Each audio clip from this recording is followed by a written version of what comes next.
नमस्कार दोस्तों, civil solution में आप सभी का स्वागत है।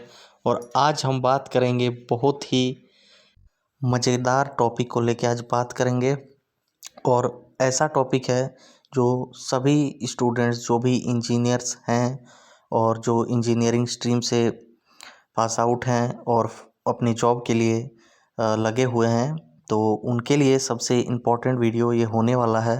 और मेरा ये वीडियो में दावा है कि अगर एक भी चीज़ गलत हुआ तो मैं वीडियो बनाना छोड़ दूंगा। इसीलिए आपसे रिक्वेस्ट है कि आप ज़रूर इस वीडियो को देखें और अ, उस चीज़ को समझें। तो चलिए वीडियो को जल्दी स्टार्ट करते हैं।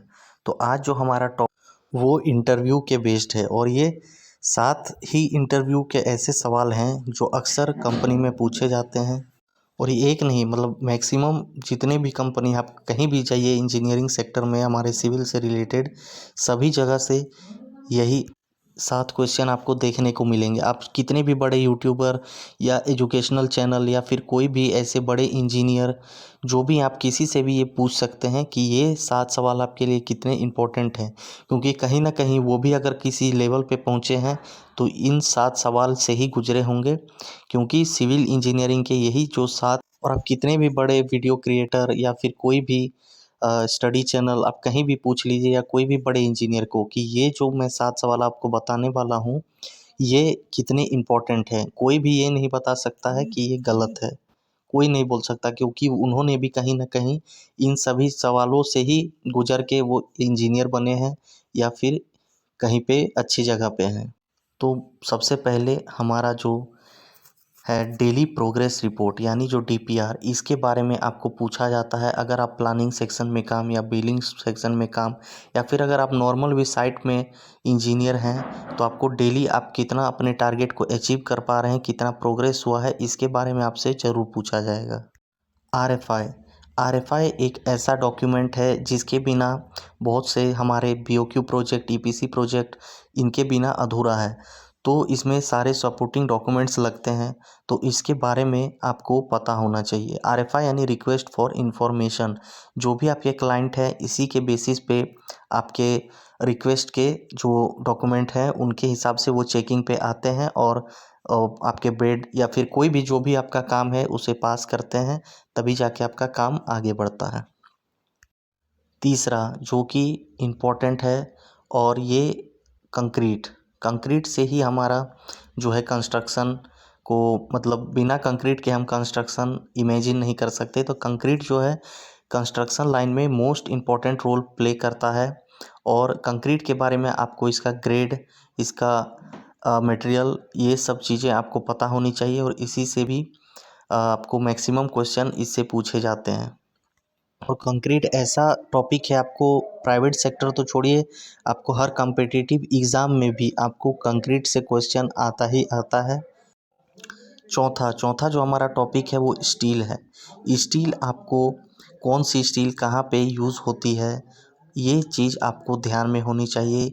किस स्टील का ग्रेड क्या होता है, ये भी आपको होना चाहिए। ये सब जो टॉपिक हैं ये इम्पोर्टेंट टॉपिक्स हैं, और इसी में से आपको हर इंटरव्यू में सवाल पूछे जाते हैं। और स्टील भी ऐसा टॉपिक है जिससे आपको कॉम्पिटिटिव एग्ज़ाम में 4 से 5 क्वेश्चन देखने को मिलते ही मिलते हैं। पांचवा जो टॉपिक है हमारा, वो टॉपिक टेस्ट से रिलेटेड है। आपको हर एक टेस्ट के बारे में आपको पता होना चाहिए, क्योंकि आप अगर लैब में भी काम करेंगे तो आपको टेस्ट ज़रूर आना चाहिए। आप प्लानिंग में हैं या स्ट्रक्चर में हैं या फिर हाईवे में हैं, आप किसी भी डिपार्टमेंट में जाएंगे प्राइवेट सेक्टर में, तो आपको ये चीज़ पता होनी चाहिए। छठा जो हमारा टॉपिक है वो है हाईवे से रिलेटेड। अगर आप हाईवे सेक्टर में जाते हैं तो आपको उसके जितने भी लेयर्स हैं उसके बारे में पता होनी चाहिए। उसकी विड्थ, हाइट, ये आपको मालूम होनी चाहिए। कौन सी मटेरियल किस लेयर पे जाती है ये भी आपको मालूम होना चाहिए, तभी आप एक सफल इंजीनियर कहलाएंगे। और सबसे इम्पोर्टेंट चीज़ कि अगर आप कोई भी, मतलब हाईवे इंजीनियर हैं साइट पे, या फिर साइट पे आप स्ट्रक्चर इंजीनियर हैं, प्लानिंग बिलिंग इंजीनियर हैं, लैब इंजीनियर हैं, आपको ये चीज़ मालूम होनी चाहिए कि क्वांटिटी कैसे निकाला जाता है।